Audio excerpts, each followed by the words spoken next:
Hi, welcome. Welcome to Get Real Estate with Liz and Marie. I'm Liz. And I'm Marie. And what a great day. Yeah, it's beautiful here in sunny Arizona. We're going to be coming to you live every Tuesday with our local Phoenix real estate weekly market updates. Yes. That's a mouthful. I know, right? That's why we're just Get Real Yes, Estate. Get Real Estate. Exactly. So welcome.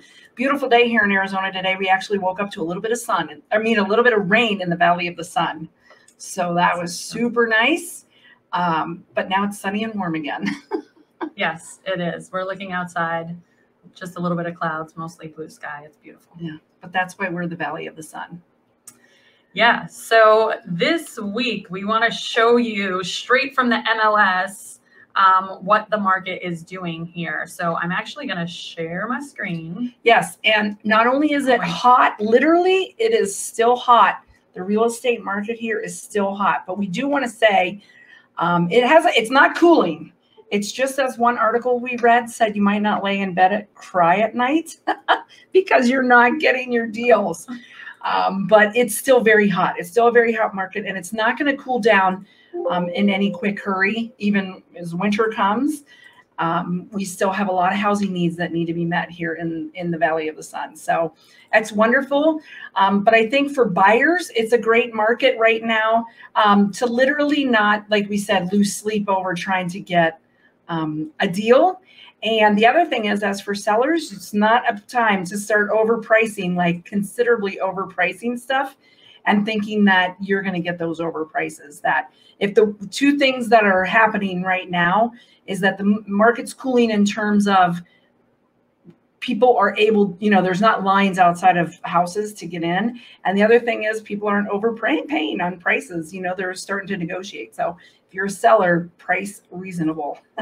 Don't think you're going to, it's not a get rich quick thing. So yes. Well, and thank you for talking while I was getting my screen share set up. Okay. So literally on our, or in our market, I should say right now, as of August 10th, we just pulled these numbers just a little bit ago off of the Arizona MLS system. Hopefully you guys can see it. So complain if you can't. Yes. I don't know if I can make this any bigger on my screen right now. Trying to mess with it a little bit over here. Yeah. No. No, see, that didn't work. That was not helpful. Okay. So anyway, here in Maricopa County, so we're going to go through all of Maricopa County first, right? And then go into some of the cities. And just so you are aware, these are not the only 5 cities in Maricopa County. This is just where Liz and I really focus our business. So don't think these numbers should add up or anything like that. Here's a quick fun fact. Did you know Maricopa County is one of the largest counties in the entire United States? I believe it. Maybe not population-wise, but definitely landmass-wise. It's huge. Exactly. Population-wise, it's still probably the top 20, but landmass-wise, it's probably really high up there. Okay, so active number of residential listings, okay? Only active houses, townhomes, condos. Just anything that's for sale. On the MLS. Yeah, not pending, not under contract, just literally it's open. Yeah, so there are 6,759, which is... it's a very low number. Yeah. So more of a balanced market would probably be closer to 20,000 active listings here. So we are definitely still in a seller's market. I know. I think that means, Marie, that if 6,759 houses, if not a single house went on the market again after today, we'd probably run out of our inventory in a month to a month and a half. Yeah, maybe even faster. Yeah. Because like 3 months, I think, is what they say a balanced market. So it's right. Yeah, it would go really fast. Yes.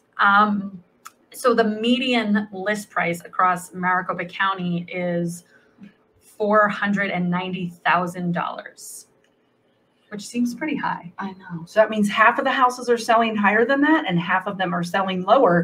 But the half selling lower are very hard to find. Yes, are harder to find. That's that's a big segment of the market, and getting those houses available and getting on them is what's still moving very fast out there. Yeah. And then the average days on market across all of Maricopa County is 47. So, you know, just think you have to pay another mortgage and a half, almost 2 mortgage payments before you sell your home. And then active number of rentals across all of Maricopa County is 2885. Now, and the one thing we want to point out about that is that's only houses or rentals that are listed on the MLS. So that doesn't necessarily mean an apartment complex or someplace like that that doesn't have it listed. Right. So no rentalsbyowner.com or something like that. And then the median rent across Maricopa County is $3,200 a month. That's pretty steep, man. I'd rather just own the house at that point. I think with the current mortgage rates, you know, it definitely makes more sense to own a home than to rent right now. So we'll see. So real quick, we'll go through some of the cities specifically where Liz and I focus. So Phoenix, obviously, is the largest city here in Maricopa County. 1,400, you know, listings there with a median list price of $449. Average days on market is 40, so that's a little bit lower than right. So that means it's the day it's listed to the day it closes, but still you're making those mortgage payments. So you know, you better make sure you have all that ready to go. Yeah. And so there's 519 active rentals, and the average or median rent is $25 a month. So a little bit less than all of the county. But then we can see why that number is so high. When we look at Scottsdale, I mean, that median rent in Scottsdale is $4,600 a month. That's some hoity-toity places there, though. I know. But what catches me is that you had rentals in Tempe, and Tempe being the home to ASU, one of the largest universities in the nation, has such few rentals on the MLS. So I hope that you have your place to live by now if you're coming to a student, because even though we say there's only 84 again on the MLS, there is just not a lot of houses or places to rent in Tempe. So yeah. I mean, 84 active rentals, that's not a lot. No.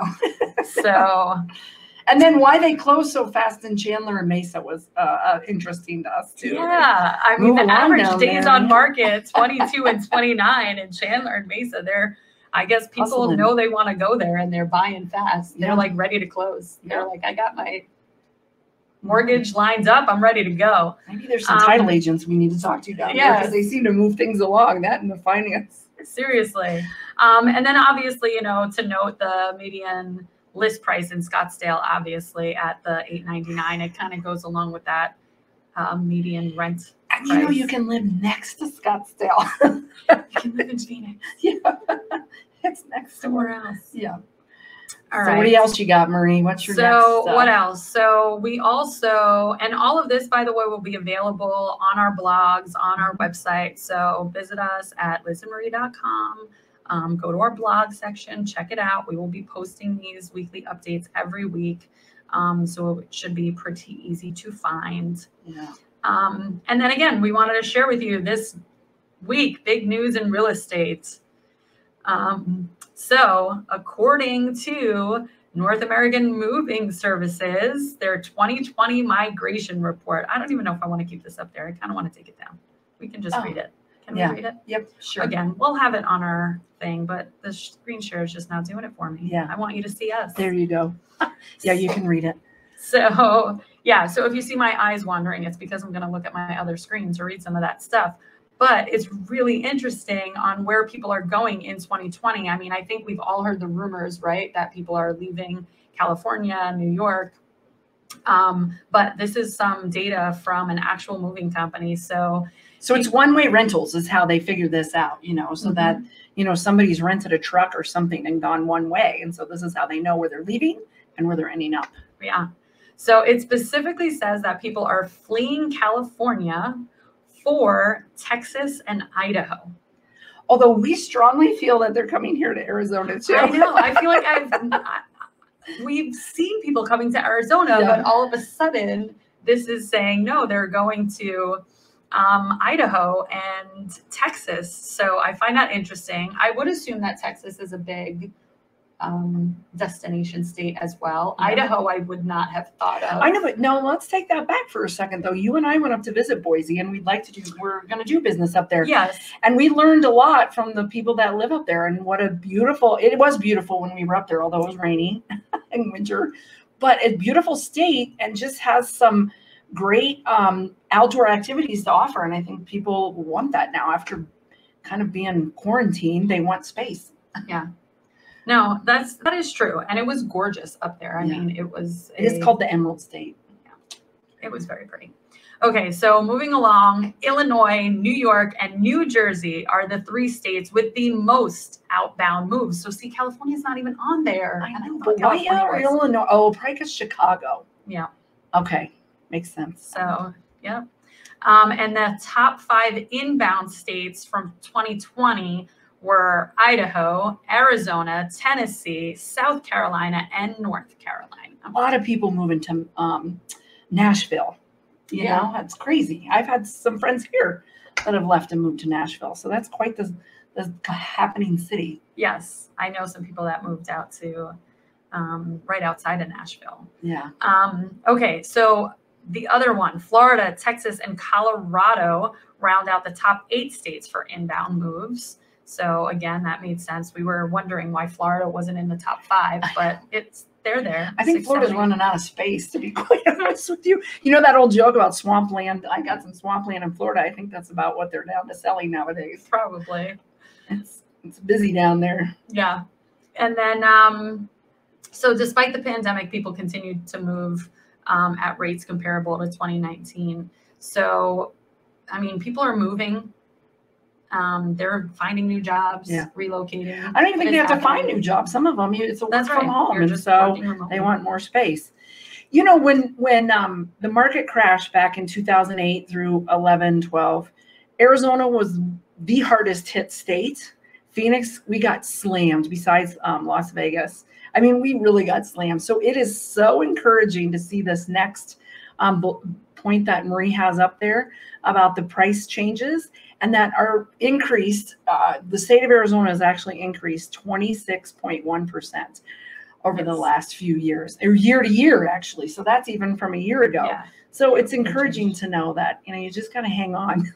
Yeah. For the long ride sometimes. Yeah, this is crazy. So another piece of data we wanted to share with you are the top 10 states with the highest year-over-year change in price. Okay, so as Liz mentioned, Arizona's on there, but we are number 2. Beating us is Idaho. So apparently I was totally wrong, because lots of people are moving to Idaho and their prices are going up. Idaho had over 34% change, 34.2% change in pricing. Okay. Arizona, as Liz said, 26.1. And then up there is Montana, Utah, Washington, Vermont, Rhode Island, Nevada, Oregon, and Connecticut. Yeah, a lot of Western states. All of those are between 19 and 24%. So they kind of get really, really close to each other. But that's amazing. I know. And it's good for us. I mean, there's a lot of people that lost out a long time ago. Maybe, I'll be honest, I was one. Our house, we bought it in 2006 and it tanked. And now we're finally back up to those prices and beyond, which is good, because I have, about 9 more months till we're selling. And I said 17 years, and we made it that long. So yeah. No, that's great. And then, if you are in the Arizona area and you want to sell your house quickly to some of these people that are moving in, check us out at lizandmarie.com/save-now. And the reason being is we'll go back to those average days on markets. We can close in as little as 7 days on a house. And so if you are in a hurry, you have a situation, or, some reason that you can't wait those 40, 60, 80, 100 days, and some of the other fees that may or may not come out of a sell of a house, check us out at that lizandmarie.com/save-now, because we can show you how we can save you $10,000 or more on selling your house. Yes. So with that, I want to round this out with this week's fun fact. Okay, so we are going to ask you a little question, but it's kind of a tease because we're not going to give you the answer until next week. That's what we decided this week, right? So, fun fact, but really a question because we're going to answer it next week is, which age group has the world's largest population? Okay. Right now. Right now. Not before, not after. So before pandemic, actually today. Yeah. So we have a couple of age groups. So 0 to 20 years old, 20 to 39, 40 to 59, 60 to 79, 80 to 100, or 100 plus. Mm-hmm.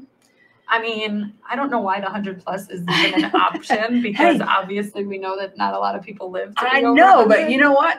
Here's another fun fact about that, though. The largest population of 100 and over was in Europe. And then there's those blue spot, what are they called? I'm going to mess it up, but blue spots where blue zones where people tend to live over 100 and they go to find out why. So in this question, though, there's the baby boomer generation. So I don't know if that's a hint or not a hint, but which age group do you think has the world's largest population? We'll put this as a separate post so people can comment on that too, And then you'll just have to tune in next Tuesday to get the answer, or check it out on our blog. Eventually, we'll have to post it with the answer. Yeah. So, I mean, I hope you enjoyed this week's market update. Yeah. We'll be back next week.